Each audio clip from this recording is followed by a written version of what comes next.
Hello students, आज class 11th के अंदर वैसे तो अपना जो टॉपिक है वो अब ये वीडियो लास्ट होगा इस चैप्टर का, क्योंकि इसके अंदर अब अपने दो पॉइंट रहे हैं। एक है सीमांत अभिकर्मक और एक है कि यौगिकों के रासायनिक सूत्र किस प्रकार से लिखे जाते हैं।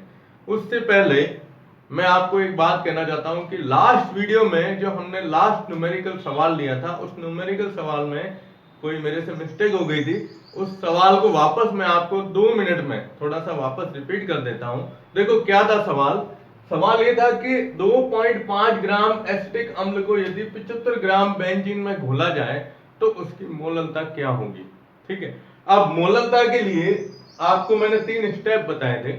3 स्टेप के अंदर पहला बताया था मोल।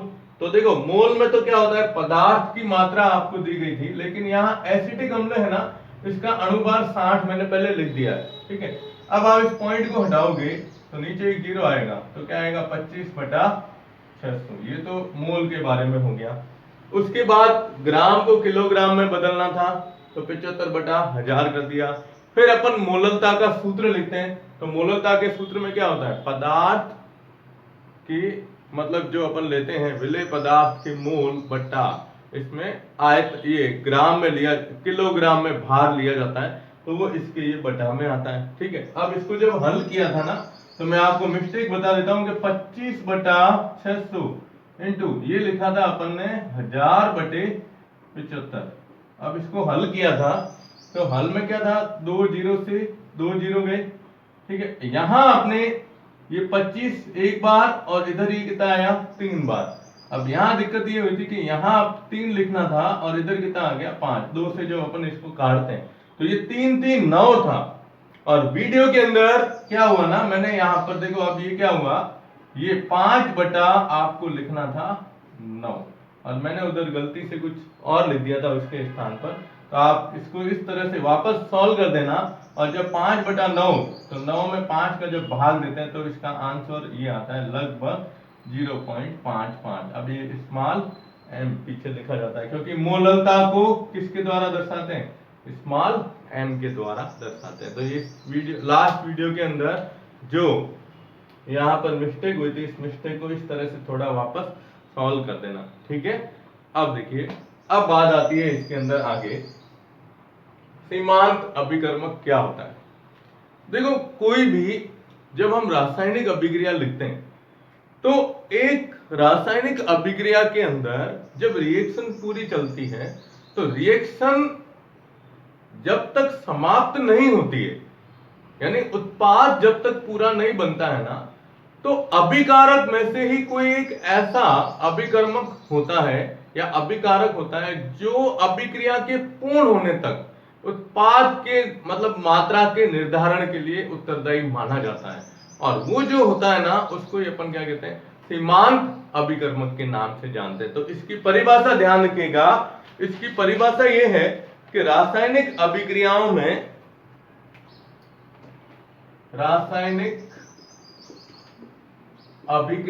में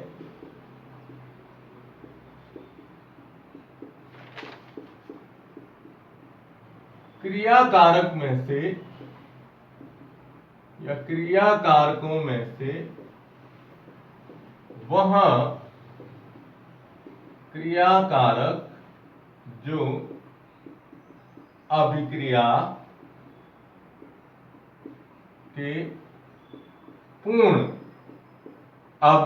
के पूर्ण होने तक इसमें पूर्ण रूप से भाग लेता है या उपयुक्त होता है,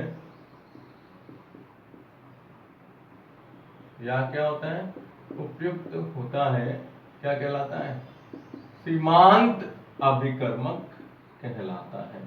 क्या कहलाता है, सीमांत अभिकर्मक कहलाता है। देखो क्या कह रहा है ये कि रिएक्शन शुरू हुई, उत्पाद बनना शुरू हुआ, तो अभिक्रिया क्या होता है ना, कुछ क्रियाकारक तो क्या होते हैं, जैसे स्टार्टिंग के अंदर जैसे अभिक्रिया पूरी शुरू हुई, शुरू होते उत्पाद बनना शुरू होते उसकी मात्रा समाप्त हो जाती है, यानी वो अभिकारक जो होता है वो समाप्त हो जाएगा। ठीक है, लेकिन कुछ अभिकारक इसमें होते हैं जो अभिक्रिया में लास्ट तक साथ में बने रहते हैं, उससे ही हम क्या कहते हैं, सीमांत अभिकर्मक कहते हैं। अब जैसे रिएक्शन है, इसके एग्जाम्पल को आप ले सकते हो कि जैसे H2 प्लस O2, अब क्या बन रहा है, हाइड्रोजन और ऑक्सीजन मिलके क्या बनाते हैं, H2। अब आप इस समीकरण को हल करोगे, इधर हाइड्रोजन 2, इधर 2, ऑक्सीजन इधर 2 है, इधर क्या लिखा 2H2, ऑक्सीजन बराबर हो गई। अब ऑक्सीजन की मात्रा तो ये रही, लेकिन हाइड्रोजन देखो आप 2 और अब इसके कितने हो गए, 4 हो गए, है ना। यानी इस रिएक्शन में हाइड्रोजन जो होता है ना, ये हाइड्रोजन एक क्या है, सीमांत अभिकर्मक है। क्या है, सीमांत अभिकर्मक है, जो उत्पाद की मात्रा का क्या करता है, निर्धारण करता है, जो उत्पाद की मात्रा का निर्धारण करता है। यानी यहां पर जो जल बन रहा है, इस जल की मात्रा का निर्धारण करने के लिए कौन उत्तरदायी इसमें दिया गया है, हाइड्रोजन दी गई है, ठीक है ना। तो एक छोटा सा पॉइंट है कि भाई सीमांत अभिकर्मक क्या होता है, किसे कहते हैं, और इस सवाल को थोड़ा सा ध्यान रखिएगा, वापस रिपीट कर देना। ये 5/9 आएगा, जिसमें अपन 9 का 5 में भाग देते हैं तो लगभग ये मान देख लो आप, पॉइंट लगेगा 050 तो 9 पंजा 45, ठीक है। इस तरीके से लगातार चलता है, इस सवाल को ध्यान रखिएगा वापस, ठीक है। तो अब आप इसका स्क्रीनशॉट ले लो, ओके जी।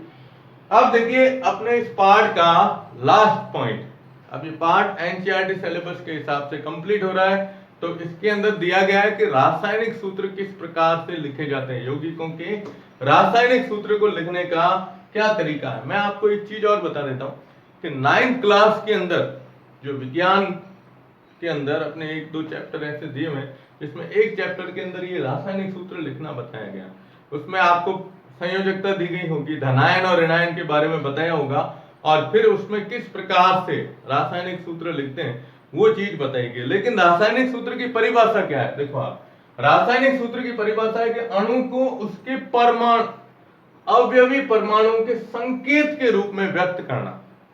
संकेतों के रूप में हम जब इसको व्यक्त करते हैं किसी भी अणु को, तो उसको हम उसका रासायनिक सूत्र कहते हैं। देखो एक होता है रासायनिक सूत्र में हम क्या बोलते हैं, अणु सूत्र। रासायनिक सूत्र क्या होता है, अणु सूत्र के जैसा ही होता है। तो अणु सूत्र, रासायनिक सूत्र, मूलानुपाती सूत्र, ये सब इस जैसे आपको दिखाई देते हैं, है ना। तो अब इसको लिखने के लिए आपको 2 चीजें ध्यान रखनी, एक होता है क्षारीय या भस्मीय मूलक जिसे हम कहते हैं धनायन, और एक होता है अम्लीय मूलक या जिसे कहते हैं ऋणायन। देखो क्या होता है, एक संयोजी, द्विसंयोजी, त्रिसंयोजी, चतुर्संयोजी, ये अलग अलग प्रकार के होते हैं। कौन से, देखो ये नाम ध्यान रखिएगा, एक, द्वि, त्रि या चतुर्संयोजी होते हैं। दोनों कह रहा हूं मैं, एक नहीं है, धनायन भी हो सकता है और ऋणायन भी हो सकते हैं, ठीक है। संयोजकताएं ऊपर माइनस या प्लस के रूप में लिखी जाती है, आपको याद होगा धनायन और ऋणायन में, ठीक है। अब सूत्र लिखने का तरीका क्या होता है कि हमेशा पहले वह लिखते हैं जिसकी विद्युत ऋणता क्या होती है, कम होती है। कम विद्युत ऋणता किसकी होगी, धनायन की, क्योंकि ऋणायन जो होता है ना उसकी विद्युत ऋणता हमेशा क्या होती है, अधिकतम ली जाती है, क्योंकि उसके ऊपर पहले से आवेश क्या होता है, माइनस के रूप में होता है। तो माइनस वाले को बाद में लिखा जाता है और प्लस वाले को पहले लिखा जाता है। अब इसको लिखने का तरीका क्या है, देखो सबसे पहले हम यहां लिखते हैं, जैसे ये क्षारीय या भस्मीय मूलक, ठीक है, और दूसरी तरफ हमने लिख दिया अम्लीय ये मूलक, ठीक है। यानी ये एक क्या होता है, धनायन के रूप में लिखा जाता है, और ये एक किसके रूप में, ऋणायन के रूप में लिखा जाता है। फिर क्या होगा कि इनमें दोनों की संयोजकताओं का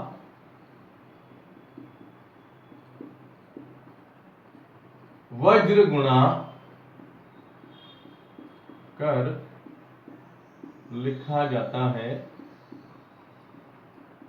जिसमें आयन नहीं दर्शाया जाता, आवेश या आयन ऊपर नहीं दर्शाते, ये ध्यान रखना है।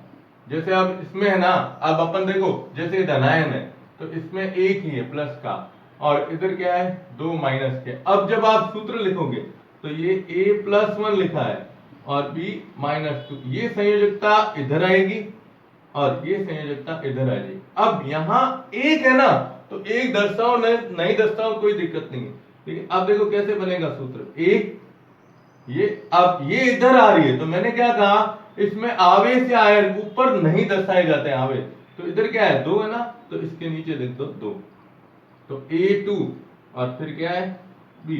अब इधर एक आएगा, अब वो एक लिखो या नहीं लिखो वो एक ही चीज होती है। तो अब इसका रासायनिक सूत्र क्या बना, A2B के रूप में। तो ये जनरली आपको एग्जाम्पल बताया है कि जो ये रासायनिक सूत्र लिखते हैं ना, इन सूत्रों को किस प्रकार से लिखा जाता है। इस वीडियो के साथ में मैं एक इमेज डाल रहा हूं और उस इमेज के अंदर ये सारे धनायन और ऋणायन जितने भी है ना, जो अपने बुक के अंदर दिए हुए, वो आप देखोगे कि अब उसमें कौन से पहले क्या लिखा जाएगा धनायन, फिर क्या लिखा जाएगा ऋणायन, फिर संयोजकताओं का क्या होता है वज्र गुणा होके और फिर इसके सूत्र लिखे जाते हैं। ठीक है, अब ये अपन कुछ उदाहरण लेते हैं कि मैं आपको बताता हूं कि कैसे इसके सूत्र लिखे जाते हैं। ठीक है, तो पहले आप इसका स्क्रीनशॉट ले लो। ओके, अब देखिए कैसे सूत्र लिखते हैं, ये चीज ध्यान रखनी है। अब सूत्र हम इस प्रकार से लिखेंगे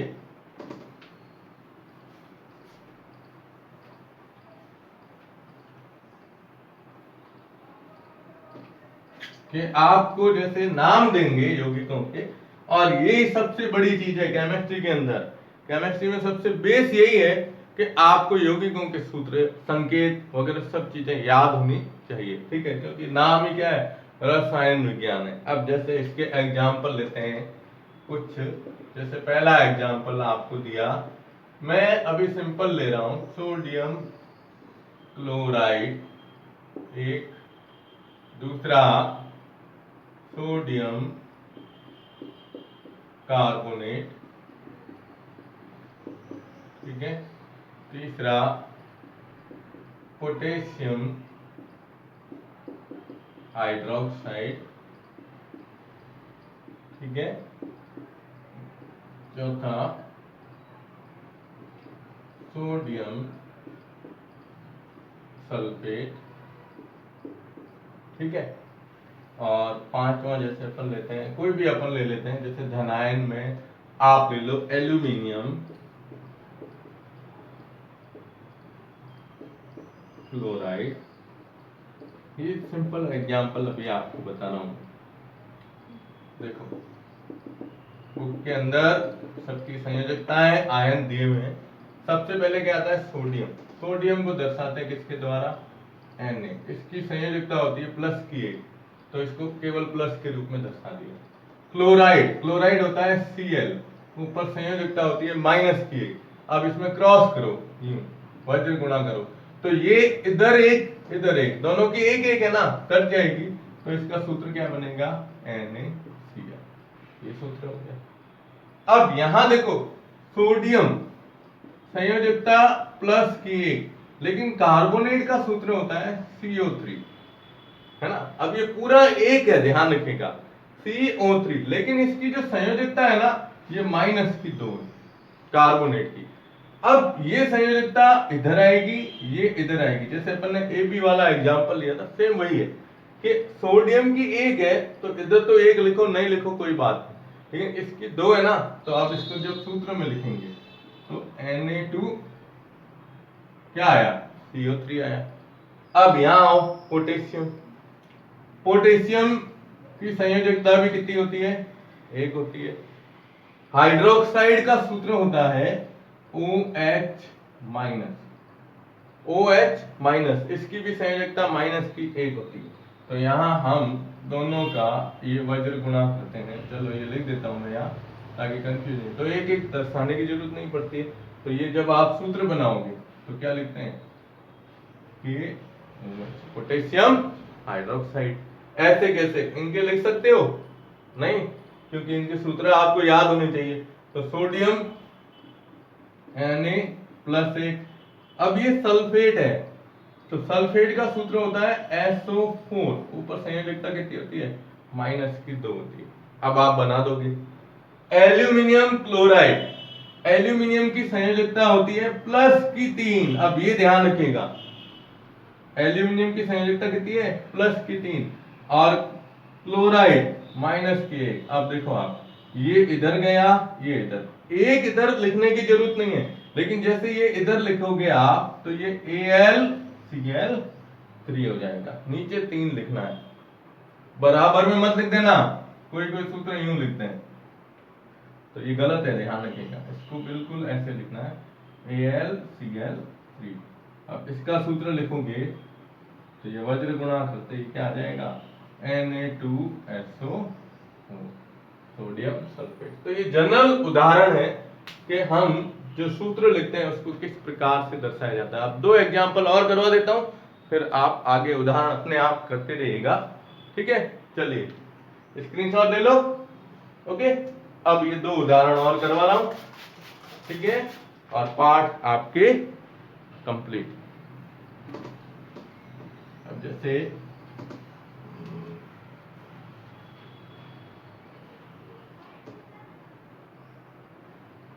एक थोड़ा जटिल एग्जाम्पल और एक सिंपल में, जैसे आपको दिया 5 में थे 6, ये आप ले रहे हो कैल्शियम बाइकार्बोनेट 1, ठीक है, और एक जैसे लिया पोटेशियम डाइक्रोमेट, ठीक है। अब देखो कैल्शियम, कैल्शियम का सूत्र होता है ये Ca और इसकी संयोजकता कितनी होती है +2 होती है। बाइकार्बोनेट का सूत्र होता है HCO3, इसको हाइड्रोजन कार्बोनेट भी बोलते हैं। अब इसकी पूरे की संयोजकता -1 होती है, ठीक है। अब ये इधर आया और ये इधर गया, और जब आप इसका सूत्र लिखोगे तो देखो पहले तो लिख दो Ca। अब अगर हम इसको सीधा 2 लिखते हैं तो इधर यूं 32 हो जाएगा, वो पॉसिबल नहीं होता, इसलिए इस पूरे को क्या करते हैं कोष्टक के अंदर लिखा जाता है। इसको आप पूरा यूं कोष्टक बनाओ, फिर इसमें लिखो HCO3 कोष्टक बंद करके, और फिर ये इधर 2 लिखा जाएगा, ये कैल्शियम बाइकार्बोनेट, ऐसे इसका सूत्र बनेगा। अब ये देखिए, ये थोड़ा जटिल है, ध्यान रखिएगा। पोटेशियम +1 डाइक्रोमेट K2, ये Cr2O7, ये पूरा एक सूत्र है डाइक्रोमेट का, और इसकी संयोजकता कितनी होती है -2 होती है। तो ये 2 इधर गया, ये इधर आया, तो सूत्र क्या बनेगा K2 Cr2O7 पोटेशियम डाइक्रोमेट, ठीक है। और एक और जैसे ले लेते हैं पोटेशियम परमैंगनेट, जो अपन ने सूत्र लिया था ना लाल दवा, मोलरता और मोलरता वाले सवाल में एक बार आया हुआ ये, तो इसका सूत्र लिखोगे तो K+1 परमैंगनेट होता है MnO4 और ऊपर संयोजकता होती है -1। तो दोनों संयोजकताएं सेम है, तो यूं कट भी सकती है, और जब आप इसका सूत्र लिखोगे तो आएगा KMnO पोटेशियम परमैंगनेट, ठीक है। तो ये सूत्र जो होते हैं वो इस तरीके से लिखे जाते हैं। इसके साथ में पूरा एक इमेज डाला हूं, आप अपने आप सूत्र बना के प्रैक्टिस कर दीजिएगा, ताकि आगे है ना, और याद रखने किसकी संयोजकता कितनी होती है, ठीक है। तो आज अपना ये चैप्टर कंप्लीट हुआ, नेक्स्ट वीडियो में अपन लेंगे नया चैप्टर। धन्यवाद।